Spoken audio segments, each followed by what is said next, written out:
रखा था कि मतलब एकदम बॉटम पर, जब हमने हमने बिना कैलकुलेशन करे प्राइस डिसाइड किया था सही बताऊं तो, लेकिन जब कैलकुलेट करा तो पता चला कि ऐसे में ज्यादा लंबे समय तक नहीं चला पाएंगे, तो इसलिए फिर अब प्राइस बढ़ाना पड़ेगा। हाँ, किसी वस्तु को 8% लाभ पर बेचा गया, अगर उसे 1000 रुपए अधिक में बेचा होता तो 12% लाभ होता। क्रय मूल्य ज्ञात करो। देखो इसका बेसिक आप समझो, आप किसी चीज को पहले 8% लाभ पे बेच रहे थे, बाद में 12 पे बेच रहे हो। पहले कितने पे बेच रहे थे बोलो? 8। बाद में कितने बेच रहे हो? ज्यादा पे कि कम पे? ज्यादा पे बेच रहे हो ना। कितने % ज्यादा पे बेच रहे हो? उस कारण क्या मिल रहा है? 1000 रुपए ज्यादा मिल रहा है। तो अगर 4% के कारण है तो 100% कितना? ये कैंसिल होगा, 25 इंटू 1000, आंसर 25,000। पहले 8% का प्रॉफिट हो रहा था, बाद में 12 का, 4% मोर, 4% का ज्यादा प्रॉफिट हो रहा है, और वो अपने आप में 1000 के इक्वल है। 1000 4% है तो 100% कितना? आया समझ में? समझ आ रहा है कि नहीं आ रहा है तुम लोगों को? आ रहा है पक्का? मजा आ रहा है? कुछ सीखने को मिल रहा है? जिन्होंने पहले पढ़ा उनको कैसा लग रहा है? अच्छा लग रहा है? फिर ये तो बोलोगे ही, है ना। अगला सवाल।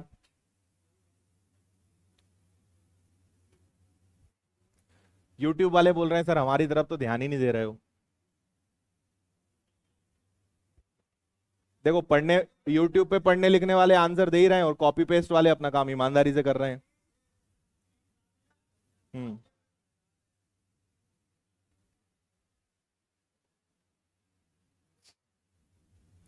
देखो इसके पीछे बड़ी सिंपल सी बात है। आप जानते हो हर चीज अपने आप में 100% होती है। आप 12% लॉस पे बेच रहे हो यानी 88, और बाद में 5% प्रॉफिट बेच रहे हो यानी 105। तो 105 में से 88 माइनस करोगे तो दोनों में 17% का डिफरेंस आएगा। मतलब पहले आप जिस चीज को 88 पे बेच रहे थे, बाद में उसी चीज को 105 पे बेच रहे हो, यानी आप 17% वैल्यू बढ़ा चुके हो। 17% के कारण 1190 का डिफरेंस आ रहा है। तो 1190 अगर 17% है तो 100% कितना? आंसर कितना आएगा आपका? 7000। क्लियर है? देखो पिछले क्वेश्चन में क्या था, दोनों प्रॉफिट थे, 8% प्रॉफिट 12% प्रॉफिट, यानी सिंपल सा 4 का डिफरेंस था। लेकिन अगर एक लॉस में है और एक प्रॉफिट में, तो वो हमेशा प्लस होगा, क्योंकि एक 100 के इस तरफ है और एक 100 के उस तरफ है, तो उनका डिफरेंस हमेशा क्या होगा? प्लस होगा। इसलिए आप 12 और 5 17 डायरेक्ट भी कर सकते थे, है ना। इसके लिए नियम भी हमने बनाया है कि अगर प्रॉफिट और लॉस है तो वो प्लस होगा, अगर प्रॉफिट प्रॉफिट है या लॉस लॉस है तो वो हमेशा क्या होगा? माइनस होगा। बढ़े आगे, चलिए नेक्स्ट देखिए।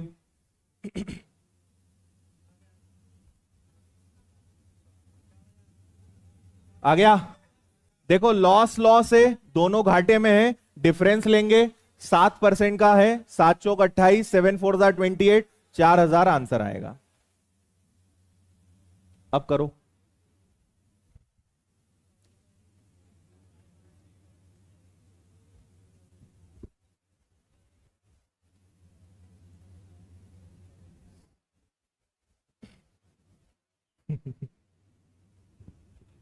चलो YouTube वालों को मजा आ रहा है कि नहीं आ रहा है? YouTube वाले कमेंट करके बताओ, ऑफलाइन जैसा फील आ रहा है कि नहीं आ रहा है?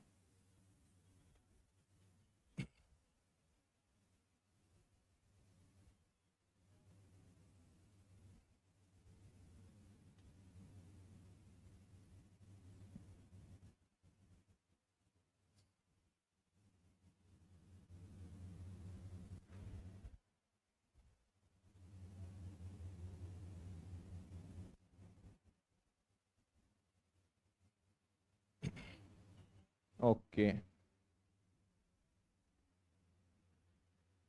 आप लोगों को YouTube पे भी दिखा रहे हैं बीच बीच में, पता है कि नहीं पता है? आप लोग ना हर तरफ दिखने वाले हो, इसलिए समझ लेना आप, है ना। आप YouTube पे भी दिख रहे हो, ठीक है, मैं भी दिख रहा हूं बीच बीच में, आप भी दिख रहे हो, और टीवी पे तो आप आने ही वाले हो बाद में। आज जो आ गया वो बहुत लकी है। हाँ, बताएंगे, बहुत सारी चैनल पे आओगे।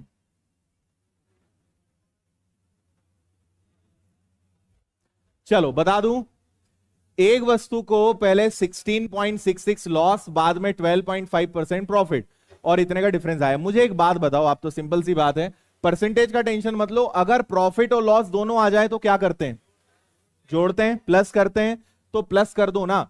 16.66 16.66 को क्या बोलते हैं, और 12.5 को क्या बोलते हैं, एलसीएम कितना आएगा 24, 6 से डिवाइड करा, 8 से डिवाइड करा, ये आ गया आपका 7/24, यही आ रहा है। और ये अपने आप में किसके बराबर होगा, 1533 के। बस इतना सा तो काम करना था भाई, पहले परसेंटेज था, इस बार फ्रैक्शन आ गया, 7 से कैंसिल करो, 7 2 जा 14, 7 1 जा और 7 9 जा, है ना। तो आपको 219 में 24 का मल्टीप्लाई करना है। जल्दी से बताओ आंसर क्या आएगा, 5256 आ रहा है क्या,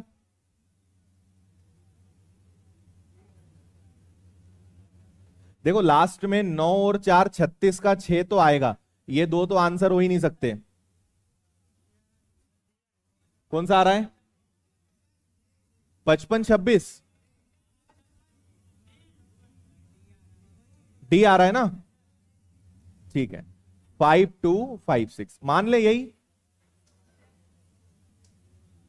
यहां पर आप एक काम कर सकते हो, आप इसको चाहो तो 220 माइनस 1 इंटू 24 कर लो, कैलकुलेशन थोड़ा आसान हो जाए। भाई सबसे बेस्ट है 24 का पहाड़ा ले लो डायरेक्ट। अगर ऐसे नहीं कर सकते हो तो 219 को 220 माइनस 1 लिख लो, एक बार 24 का गुणा इसमें, एक बार 24 का गुणा इसमें। जैसे इसमें करोगे तो 24 का डबल 48 का 8 कैरी 4, 24 का 48, 48 प्लस 4 हो गया 5280। इसमें से 24 इंटू 1 24 गया, 80 में से 24 गया तो क्या बचेगा 56, ये आंसर आ गया। ऐसे गुणा करोगे तो जल्दी आ जाएगा। क्लियर है, चलो आगे इसका आंसर बताओ जल्दी।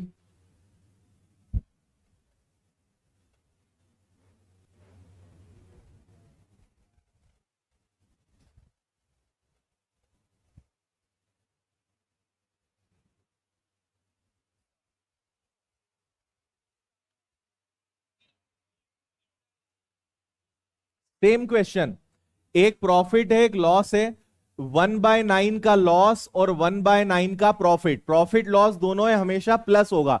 1/9 1/9 क्या बनेगा 2/9, जो अपने आप में किसके इक्वल होगा 4600 के। तो 4600 को आप क्या कर दोगे 9/2 कर दोगे, है ना। ये 9 इधर 2 नीचे, 2 से कैंसिल होगा, बोलो कितना 2300, और इसका मल्टीप्लाई कर दो, 9 का 3 27, 2 18 और 2 कितना हो जाएगा 20700, यही आ रहा है ऑप्शन में। चलो अब सीख गए, आगे बढ़ते हैं। टाइप चेंज है, अलग सवाल है, 2 बार अच्छे से पढ़े, फिर मैं जो बताऊं उसको अच्छे से सुनना।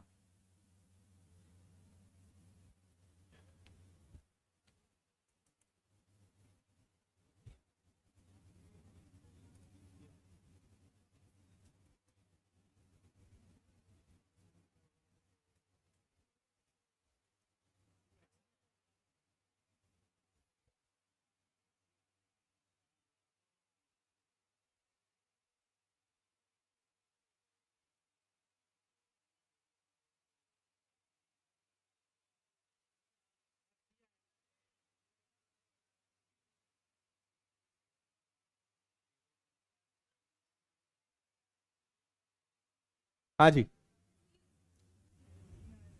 ठीक है, देखें, दो वस्तुओं का विक्रय मूल्य बराबर है। पॉइंट नंबर 1 क्या बराबर है, विक्रय मूल्य सेलिंग प्राइस इक्वल है।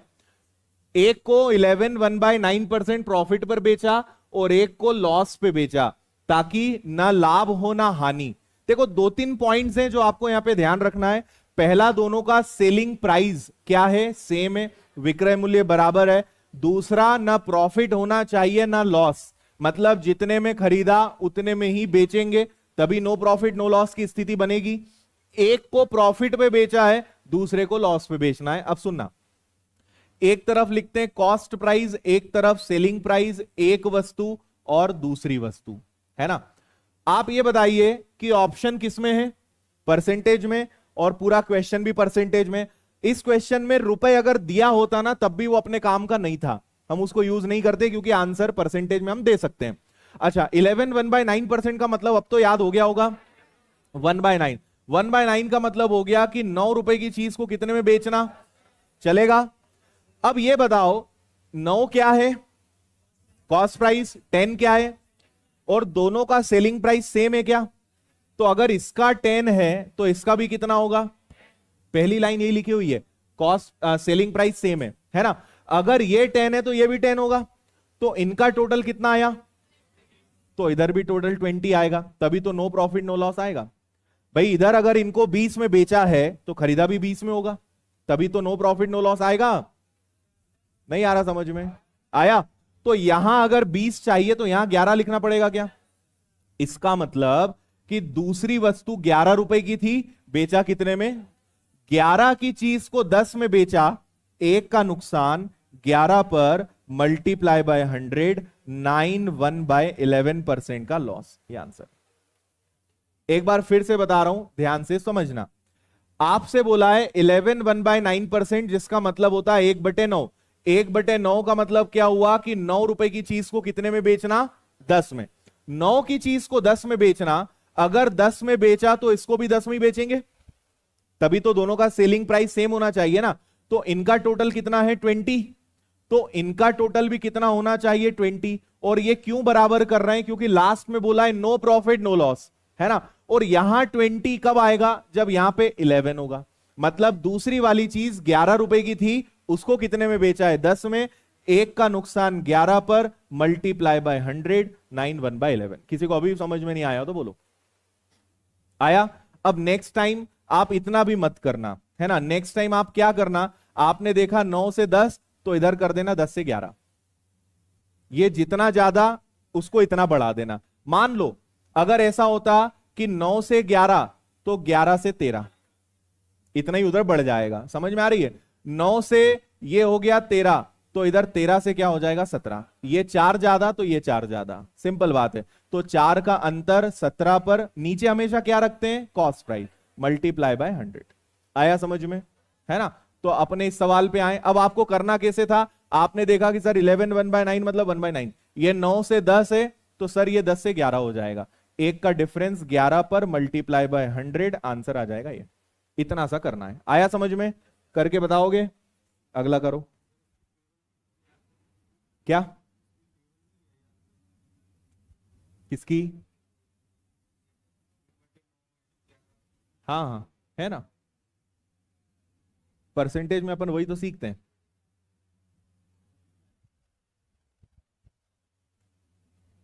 बोलो भैया।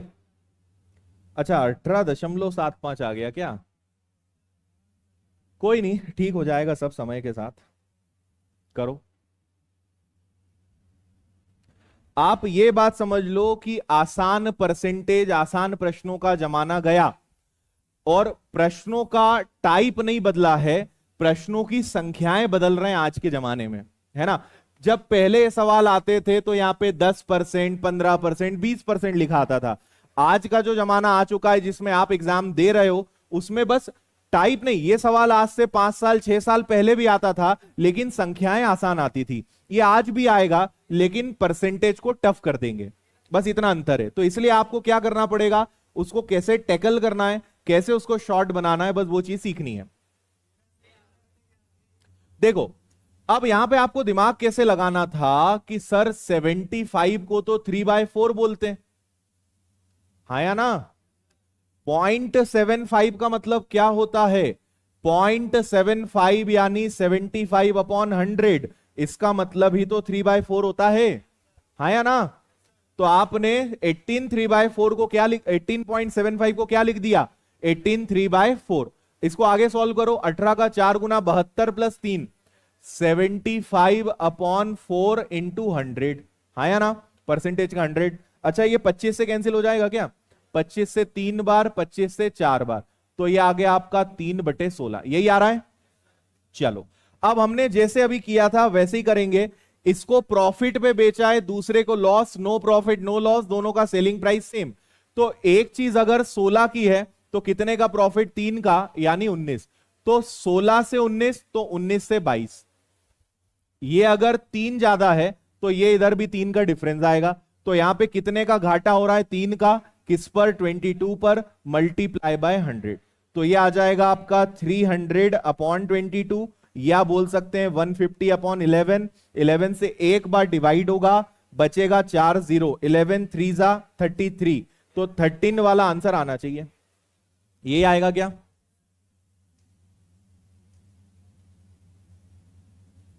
ये आपका cost price, selling price, first article, second article, इनका योग सेम होगा, कैसे भी जोड़ लो 38 आएगा।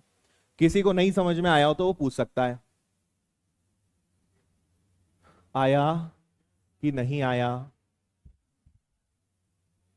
कुछ ऊपर वाले डिपार्टमेंट में जा रहा है, ठीक है, ऐसे ही दिमाग खुलता है ना। और हमें ज्यादा तकलीफ क्यों होती है?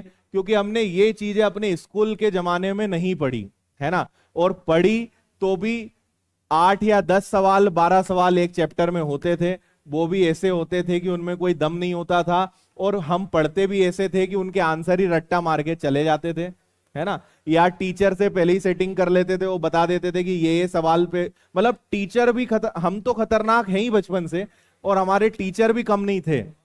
10 गिनती के सवाल होते थे, उसमें भी वो 5 आईएमपी बता देते थे, है ना। और परीक्षा के एक दिन पहले उसमें भी 2 बता देते थे कि ये 2 जरूर पढ़ के जाना, तो कुल मिला के 2 ही पढ़ते थे। सवाल 10 होते थे, पढ़ते कितने थे? 2 ही पढ़ते थे।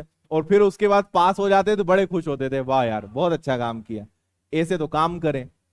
तो बोलते ना कि जैसा बोगे वैसा काटोगे, पाप करोगे तो अब भुगतना तो पड़ेगा। तो आपने जो पुराने पाप करें, कर्म करें, अपन अब वो काट रहे हैं। पहले क्योंकि हमने सीखने के लिए नहीं पढ़ा, तो अब सीखना पड़ रहा है। समझ में आया? पहले सीख लेते तो आज आपको सीखना नहीं पड़ता। मैंने पहले भी कहा ना, अपने एजुकेशन सिस्टम की गजब खासियत है। कितने लोग आप में से बायो वाले हैं? मैं भी बायो वाला हूं, है ना। कितने लोग कॉमर्स वाले हैं? मैं भी कॉमर्स वाला हूं, ग्रेजुएशन कॉमर्स से किया है ना। कितने लोग आर्ट्स वाले हैं? आर्ट्स लेने का मुझे मौका नहीं मिला, ठीक है। एग्रीकल्चर वाले? Very good. इंजीनियर? ऐसे डर के हाथ उठा रहे हैं। गलती तो हो गई है सर, पर अब क्या करें, है? और कोई भैया, और कोई कैट वेट एग्जाम, कोई आईआईटी आईएम से? नहीं है। अब आप देखो कि 10वीं के बाद सब ऐसे गए, ठीक है। बताता हूं। ये 10वीं थी, कोई इधर गया, कोई इधर गया, कोई इधर गया, कोई इधर गया, है ना। और किसी ने नहीं सोचा था कि बाद में सब इकट्ठे हो जाएंगे। मुझे बताओ, हमारे एजुकेशन सिस्टम की खूबसूरती देखो। आज बायो वाला, मैथ साइंस वाला, कॉमर्स वाला, आर्ट्स वाला सब साथ में बैठे, लेकिन पढ़ क्या रहे जो आज तक नहीं पढ़ा? तो फिर पढ़ क्या रहे थे अपन? सोचने वाली बात है। अब हम वो पढ़ रहे हैं जो हमने पिछले 15 साल में नहीं पढ़ा, और अब हम वो पढ़ाई कर रहे हैं जो लाइफ में सबसे ज्यादा जरूरी है। तो सवाल ये उठता है कि फिर आज तक किया क्या हमने, है ना। हम इसको बोलते हैं पढ़े लिखे बेरोजगार। मतलब प्रैक्टिकल है। हमारा जो देश है वो बस देखो, 2 प्रकार की चीज होती है। एक होता है शिक्षित और एक होता है लिटरेट, मतलब पढ़े लिखे, साक्षर, ठीक है। तो हमारे यहां पे शिक्षित जिसको हम एक्चुअल में बोलते हैं, वो एक्चुअल में लिटरेट लोग हैं। वो एक्चुअल में क्या है? साक्षर हैं। शिक्षित नहीं है हम लोग, हम क्या हैं? साक्षर हैं। हम साक्षरता दर बढ़ा रहे हैं, ठीक है। लेकिन शिक्षित होते तो सबके पास जॉब होती, है ना। और इसमें सबसे बड़ी दिक्कत कहां होती है कि हमने, पहली बात तो कोई गाइड नहीं करता, है ना। कोई पहले से बता देता कि 12वीं के बाद या ग्रेजुएशन के बाद ही गवर्नमेंट जॉब मिल जाती है। अब आप मुझे बताओ, ऐसे लोग कांस्टेबल का फॉर्म भरते हैं जो 26, 27 और उससे ज्यादा के हो जाते हैं। वो उस उम्र में फॉर्म भरते हैं जिसको, मतलब 28 साल की उम्र का बंदा वो परीक्षा दे रहा है जो वो 18 साल के बाद दे सकता था, 10 साल बाद। समझ रहे हो? तो इसके पीछे रीजन क्या है? अवेयरनेस। हमें पता ही नहीं क्या करना है ना। पहले तो सबको डॉक्टर, इंजीनियर और पता नहीं क्या क्या बनना रहता था, है ना।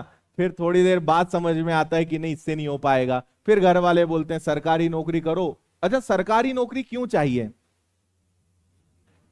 सरकारी नौकरी का हमारे क्षेत्र में, मैं आपको बताऊं, कुछ ही भारत के ऐसे राज्य हैं जहां पे सरकारी नौकरी का क्रेज है।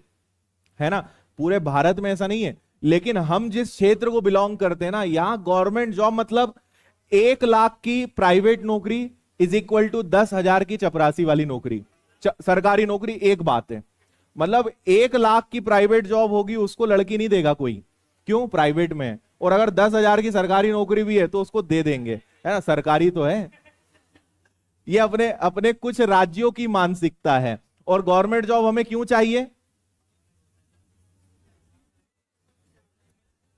हम इंडियंस को ना अपने ऊपर भरोसा नहीं है ज्यादा, है ना। भरोसा कैसे नहीं है? हमें ऐसा जॉब चाहिए, मतलब देखो, सैलरी अच्छी चाहिए कि नहीं चाहिए, लेकिन काम करना पड़ेगा क्या ज्यादा? मतलब हम क्या है, सर ऐसा जॉब बताओ जहां पैसा बहुत हो लेकिन काम नहीं करना पड़े, तो इसलिए फिर हम क्या चुनते हैं, सरकारी नौकरी। ऐसा जॉब बताओ कि जहां काम ना करे फिर भी कोई नौकरी से ना निकाल सके, तो सरकारी नौकरी। समझ में आ रहा है? तो अल्टीमेटली हम किस, सरकारी नौकरी क्यों चाहिए, कोई निकाल नहीं सकता। मैं आपको बता रहा हूं, जब मैं एसबीआई की ट्रेनिंग में था, 2013 की बात कर रहा हूं, तो हम लोगों को ट्रेनिंग में पता है उन लोगों ने क्या सिखाया था? पहले ट्रेनिंग होती है तो उसमें वो सिखाते हैं कि देखो तुम अब हो गए हो पक्के सरकारी कर्मचारी, तुमको कोई नहीं निकाल सकता, ठीक है, तुम काम करो या मत करो, तुम बिना बताए कितने ही दिन गायब हो जाओ, मतलब उनने सारे पॉइंट्स बताए।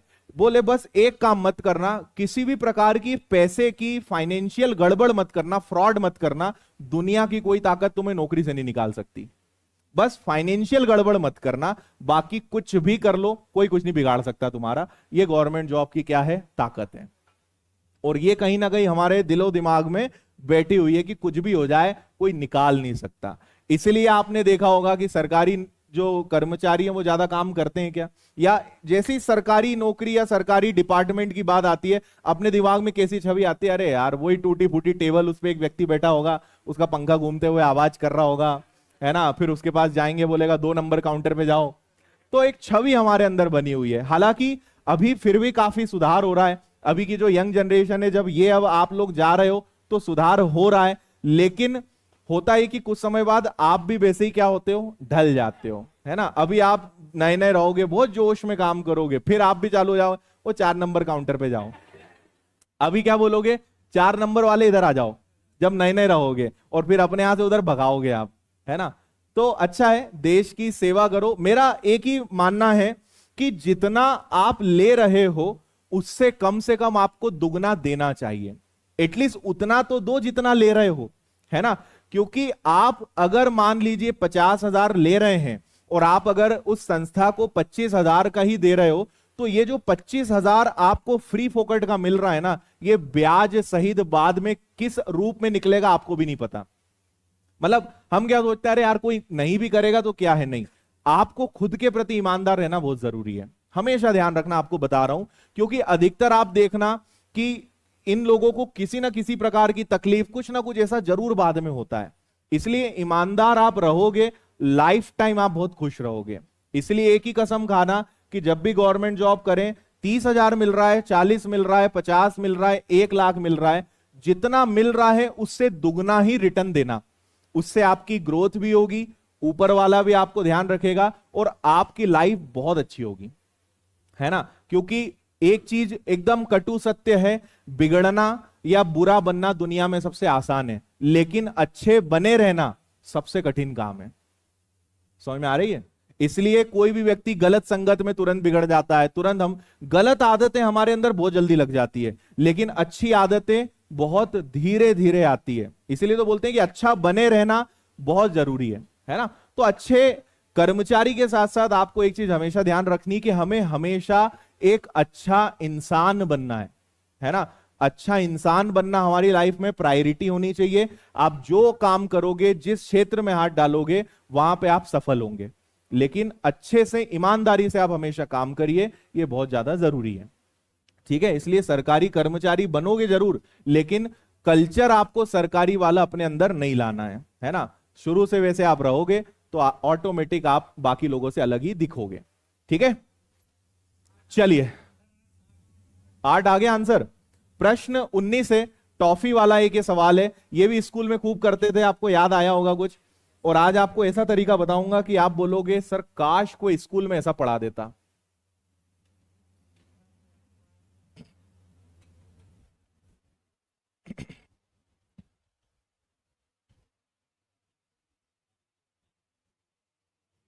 एक YouTube पे कोई महान शायर हैं केशव कुशवाहा जी, ये लिख रहे हैं, है ना, कुछ दो पंक्तियां इन्होंने पेश करी है।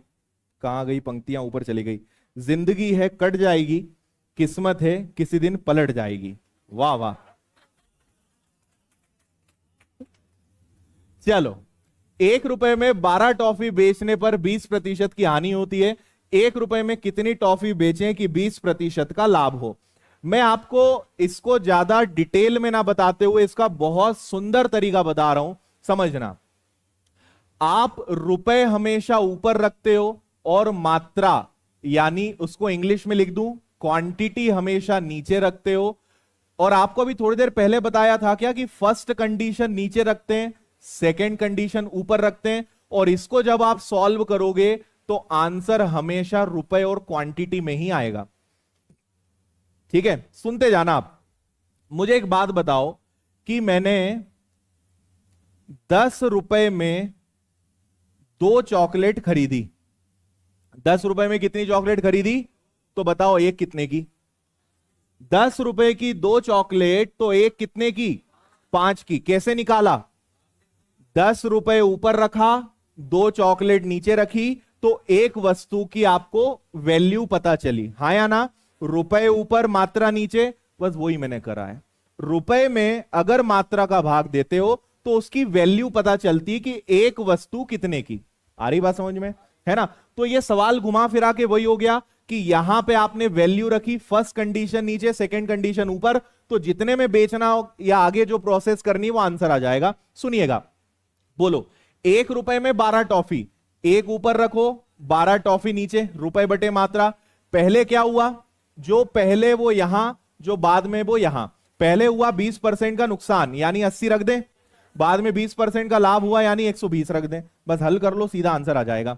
देखो 12 से कैंसिल हो जाएगा 10 बार, और 0 से 0 गया, 1/8। मैंने क्या कहा था? आंसर रुपए बटे मात्रा में आएगा। तो 1 रुपए में कितनी चॉकलेट बेचो, ये आंसर आ गया आपका। समझ में तो नहीं आया? क्या आया? आया है ना? रुपए, देखो इसमें भी लॉजिक वही लगता है। 1 रुपए में, मैं आपको बताता हूं ऐसा क्यों करते हैं। 1 रुपए में 12 टॉफी बेचने पर 20% का नुकसान हो रहा है, यानी ये 80% है ना?